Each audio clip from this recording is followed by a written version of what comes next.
ಅದೇ T shirt ಅದೇ jeans bore ಆಗ್ತಾ ಇದೆಯಾ? ನಿಮ್ಮ ಈ ವಾರದ ಔಟ್ಫಿಟ್ ಯಾವುದು ಗೊತ್ತಾ? ಅದೇ ಬ್ಲ್ಯಾಕ್ ಜೀನ್ಸ್, ಅದೇ ವೈಟ್ ಸ್ನಿಕರ್ಸ್, ಅದೇ ಓವರ್ ಸೈಜ್ಡ್ ಹುಡಿ. ಮೊದಲು ಇದೆಲ್ಲ ಎಕ್ಸೈಟಿಂಗ್ ಆಗಿತ್ತು, ಈಗ ಬೋರಿಂಗ್ ಅನ್ನಿಸ್ತಾ ಇದೆ. ಎಲ್ಲನೂ ಸೇಮ್ ಅನ್ನಿಸ್ತಾ ಇದೆ. ನೀವು ಬೆಳಿಗ್ಗೆ ಎದ್ದು ವಾರ್ಡ್ರೋಬ್ ತೆಗೆದು ನೋಡ್ತೀರಾ, ಛೇ ಇದೇನಾ ಮತ್ತೆ ಅಂತ. ನಾವು ಅದೇ ಕ್ಲಾತನ್ನು 3 ದಿನ ಧರಿಸಿದ್ರೆ ಸಾಕು, ಬೋರ್ ಆಯಿತು, ಹೊಸದು ಬೇಕು ಅಂತೀವಿ.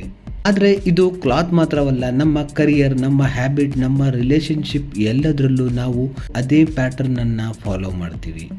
ಇಂದಿನ ಟಾಪಿಕ್ ಏನಂದರೆ, ನಮ್ಮ ಜನ್ರೇಷನ್ಗೆ ಕ್ಲಾರಿಟಿ ಇದೆ ಆದರೆ ಸ್ಟೆಮಿನಾ ಇಲ್ಲ. ಮತ್ತು ಅದನ್ನು ಅರ್ಥ ಮಾಡಿಕೊಳ್ಳೋಕ್ಕೆ ನಾವು ನೋಡೋಣ ನಮ್ಮ ಡೈಲಿ ಫ್ಯಾಷನನ್ನು. ನನ್ನ ಸ್ಟೈಲಲ್ಲಿ ಸಿಂಪಲ್ಲಾಗಿ ನಿಮ್ಮ ವಾರ್ಡ್ರೋಬ್ ಒಳಗೆ ನೀವೊಂದು ಹೊಸ ಟಿ ಶರ್ಟ್ ತೊಗೊಂಡಿದ್ದೀರಾ ಅಂದ್ಕೊಳ್ಳಿ. ಡೇ 1 ವಾವ್ ಸೂಪರ್, ನಾನೇ ಸ್ಟಾರ್ ಅಂತ ಅನಿಸುತ್ತೆ. Day 2 still it's a good ಅಂತ ಅನಿಸುತ್ತೆ. Day 3 okay. ಡೇ 4 ಬೋರ್, ಮತ್ತೆ ಅದೇನಾ ಅಂತ ಅನಿಸುತ್ತೆ. ನಾವು ಬೇರೆ ಕ್ಲಾತ್ ಹಾಕ್ತೀವಿ, ಮತ್ತೆ ಹೊಸದು ತಗೊಳ್ತೀವಿ, ಮತ್ತೆ ಬೋರ್, ಮತ್ತೆ ಬದಲಾಯಿಸ್ತೀವಿ. ಈ ಸೈಕಲ್ ಎಲ್ಲಿದೆ ಗೊತ್ತಾ? ನಮ್ಮ ಕರಿಯರ್ನಲ್ಲೂ ಕೂಡ. Day 1 new job, excited. Day 30 same task, slightly boring. Day 60 I think I need to quit this, isn't for me. ನಮಗೆ ಕ್ಲಾರಿಟಿ ಇದೆ, ನನಗೆ ಟಾಕ್ಸಿಕ್ ಜಾಬ್ ಬೇಡ, ಮೀನಿಂಗ್ಲೆಸ್ ವರ್ಕ್ ಬೇಡ ಅಂತ. ಆದರೆ ಸ್ಟೆಮಿನಾ ಇಲ್ಲ, ಬೋರಿಂಗ್ ಫೇಸನ್ನು ಸಹಿಸಿಕೊಳ್ಳೋ ಶಕ್ತಿ ಇಲ್ಲ. ಫಿಸಿಕ್ಸಲ್ಲಿ ಒಂದು ಮಾತನ್ನು ಹೇಳ್ತಾರೆ, physics is like a old shirt. At a first it feels uncomfortable, then it becomes you ಅಂತ. ನಾವು ಈ ಫಿಸಿಕ್ಸ್ ಫಾರ್ಮುಲಾವನ್ನು ಅರ್ಥ ಮಾಡ್ಕೊಳ್ಳಿಲ್ಲ, ಬೇಗನೆ ಅನ್ಕಂಫರ್ಟೇಬಲನ್ನು ರಾಂಗ್ ಅಂತ ಲೇಬಲ್ ಮಾಡ್ತೀವಿ. ನಿಮ್ಮ ಅಪ್ಪನ ವಾರ್ಡ್ರೋಬ್ ನೋಡಿದ್ದೀರಾ? ಅದೇ 5 ಶರ್ಟು, ಅದೇ 3 ಪ್ಯಾಂಟು, ಕೆಲವೊಮ್ಮೆ 10 ವರ್ಷಗಳ ಹಳೆಯ ಶರ್ಟ್ ಸಹ ಇರುತ್ತೆ. ಬೋರಿಂಗ್ ಅನಿಸುತ್ತಾ? ಅವರಿಗೆ ಅನಿಸ್ತಿತ್ತು, ಆದರೆ ಅವರು ಅದನ್ನೇ ಧರಿಸಿದ್ರು, ಯಾಕಂದರೆ ಅವರಲ್ಲಿ ಸ್ಟೆಮಿನಾ ಇತ್ತು. ಆದರೆ ಅವರ ಒಂದು ಪ್ರಾಬ್ಲಮ್ ಇತ್ತು, ಅವರು ಎಂದಿಗೂ ಕೇಳ್ಕೊಳ್ಳೇ ಇಲ್ಲ, ನನಗೆ ಇದು ಸರಿ ಹೊಂದತ್ತಾ, ನಾನು ಬೇರೆ ಏನಾದರೂ ಧರಿಸಬಹುದಾ ಅಂತ. ಕ್ಲಾರಿಟಿ ಅನ್ನೋದು ಇರಲಿಲ್ಲ. ಈಗ ನಮ್ಮಲ್ಲಿ 100 ಶರ್ಟ್ ಇವೆ, every week new purchase, every month new style. Clarity ಇದೆ, ನನಗೆ ಏನು ಬೇಕು ಏನು ಬೇಡ ಅಂತ. ಆದರೆ ಯಾವುದಕ್ಕೂ ಸ್ಟಿಕ್ ಮಾಡೋ ಸ್ಟೆಮಿನಾ ಇಲ್ಲ. ಪೇರೆಂಟ್ಸ್ಗಳು ಸ್ಟೆಮಿನಾದಲ್ಲಿ ಕಿಂಗ್ ಆದರೆ ಕ್ಲಾರಿಟಿಯಲ್ಲಿ ಅವರು ಕಿಂಗ್ ಅಲ್ಲ. ನಾವು ಕ್ಲಾರಿಟಿಯಲ್ಲಿ ಕಿಂಗ್ ಆದರೆ ಸ್ಟೆಮಿನಾದಲ್ಲಿ ನಾವು ಕಿಂಗ್ ಅಲ್ಲ. ಹಾಗಾದರೆ ಕ್ಲಾರಿಟಿ ಮತ್ತು ಸ್ಟೆಮಿನಾ ಅನ್ನು ಒಟ್ಟಿಗೆ ತರೋದಾದರೂ ಹೇಗೆ? ಫ್ಯಾಷನ್ನಲ್ಲಿ ಒಂದು ಕಾನ್ಸೆಪ್ಟ್ ಇದೆ, ಸಿಗ್ನೇಚರ್ ಲುಕ್ ಅಂತ. Steve Jobs same black turtle ನೆಕ್ಕನ್ನು ಯೂಸ್ ಮಾಡ್ತಾಯಿದ್ರು, ಒಬಾಮಾ ಸೇಮ್ ಗ್ರೇ ಸೂಟನ್ನು ಯೂಸ್ ಮಾಡ್ತಾಯಿದ್ರು. They found what works and they stuck with it. ಹಾಗಾದರೆ ಇವ್ರಿಗೆ ಬೋರಿಂಗ್ ಅನಿಸ್ಲಿಲ್ವಾ? ಅನಿಸ್ತಿತ್ತು. ಆದರೆ ಅವರು ಸ್ಟೆಮಿನಾ ಇಟ್ಕೊಂಡ್ರು, ಕ್ಲಾರಿಟಿ ಇತ್ತು, ನನಗೆ ಏನು ಸರಿ ಹೊಂದತ್ತೆ ಅಂತ ಗೊತ್ತಿತ್ತು, ಅದನ್ನೇ ರಿಪೀಟ್ ಮಾಡ್ತೀನಿ ಅಂತ ರಿಪೀಟ್ ಮಾಡಿದ್ರು. ನಿಮ್ಮ ಸಿಗ್ನೇಚರ್ ಕರಿಯರ್ ಪಾತ್ ಏನು ಅಂತ ಕ್ಲಾರಿಟಿ ಇದೆಯಾ?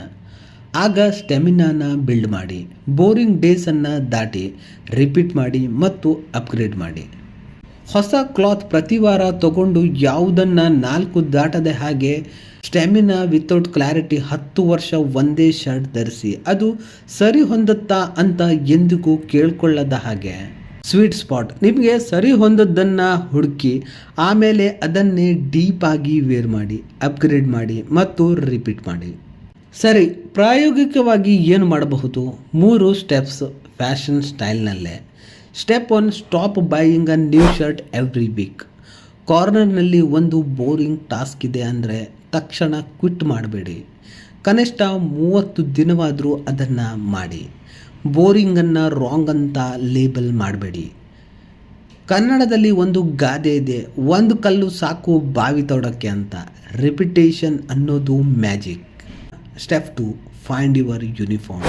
ನಿಮ್ಮ ಕರಿಯರ್ನಲ್ಲಿ ಯಾವ ವರ್ಕ್ ನಿಮಗೆ ಸರಿ ಹೊಂದತ್ತೆ ಅಂತ ಗುರುತಿಸಿ, ಕ್ಲಾರಿಟಿ ಯೂಸ್ ಮಾಡಿ, ಆಮೇಲೆ ಅದನ್ನು ಡೀಪ್ ಆಗಿ ಮಾಡಿ.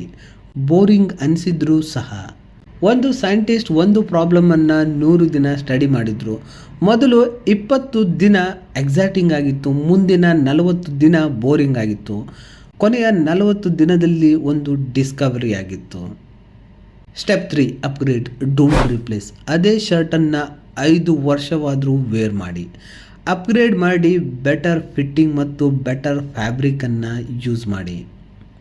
Same for a career, stay in the same field but keep learning. Stamina ಅಂದರೆ ಸ್ಟ್ಯಾಗ್ನೆಂಟ್ ಅಲ್ಲ, ಸ್ಟೆಮಿನಾ ಅಂದರೆ long enough to see the upgrade happen. ಕೊನೆಯಲ್ಲಿ ಒಂದು ಪ್ರಶ್ನೆ ಕೇಳ್ತೀನಿ, ನಿಮ್ಮ ವಾರ್ಡ್ರೋಬ್ನಲ್ಲಿ ಒಂದು ಕ್ಲಾತ್ ಇದೆಯಾ?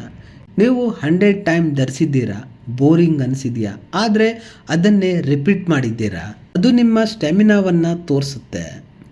ನಮ್ಮ ಜನ್ರೇಷನ್ನ ಸ್ಟ್ರೆಂತ್ ಏನಂದರೆ ಕ್ಲಾರಿಟಿ, ಆದರೆ ಅವರ ದುರ್ಬಲತೆ ಸ್ಟೆಮಿನಾ ಪ್ರಾಬ್ಲಮ್. ಆದರೆ ಸ್ಟೆಮಿನಾ ಅನ್ನು ಕಟ್ಟಬಹುದು ದಿನಕ್ಕೊಂದು ರಿಪಿಟೇಷನಿಂದ, ತಿಂಗಳಿಗೊಂದು ರಿಪಿಟೇಷನ್, ವರ್ಷಕ್ಕೊಂದು ಪರ್ಸಿಸ್ಟೆನ್ಸಿಂದ. ಒಂದು ಲೈನನ್ನು ಯಾವತ್ತೂ ನೆನ್ಪಿಟ್ಕೊಳ್ಳಿ, stay long enough, work deep enough, B patience enough ಅಂತ. ಯಾರೋ ಒಬ್ರು ಹೇಳಿರೋ ಲೈನ್ ಇವಾಗ ಮತ್ತೆ ನನಗೆ ನೆನಪಾಗ್ತಾ ಇದೆ. The best discovery come from the boring experiment you don't quit. ಅದೇ ನಿಮ್ಮ ಲೈಫ್. ನಿಮ್ಮ ಸಿಗ್ನೇಚರ್ ಲುಕ್ಕನ್ನು ಹುಡುಕಿ ಅದನ್ನು ಡೀಪಾಗಿ ವೇರ್ ಮಾಡಿ, ಬೋರಿಂಗನ್ನು ದಾಟಿ ಅಪ್ಗ್ರೇಡ್ ಮಾಡಿ ಮತ್ತು ರಿಪೀಟ್ ಮಾಡಿ. ಹೌದು, ಹಾಗಾದರೆ ಇವತ್ತೇ ನಿಮ್ಮ ವಾರ್ಡ್ರೋಬ್ನಲ್ಲಿ ಒಂದು ಬೋರಿಂಗ್ ಕ್ಲಾತನ್ನು ತೆಗೆದುಕೊಳ್ಳಿ, ಅದನ್ನು ಧರಿಸಿ, ಸ್ಟೆಮಿನಾನ ಬಿಲ್ಡ್ ಮಾಡಿ. ನಿಮ್ಮ ಬೋರಿಂಗ್ ಶರ್ಟ್ ಯಾವುದು ಅಂತ ಕಮೆಂಟ್ ಮಾಡಿ, ಲೈಕ್ ಮಾಡಿ, ಶೇರ್ ಮಾಡಿ. ಇನ್ನೊಂದು ಜನ್ರೇಷನ್ ಮತ್ತು ಫ್ರೆಂಡ್ಸ್ಗೆ ಸ್ಟೆಮಿನಾ ಬಿಲ್ಡ್ ಮಾಡೋಕ್ಕೆ ಹೆಲ್ಪ್ ಮಾಡಿ. ಮತ್ತೆ ಸಿಗೋಣ ನಿಮ್ಮ ಸಿಗ್ನೇಚರ್ ಲುಕ್ನಲ್ಲಿ.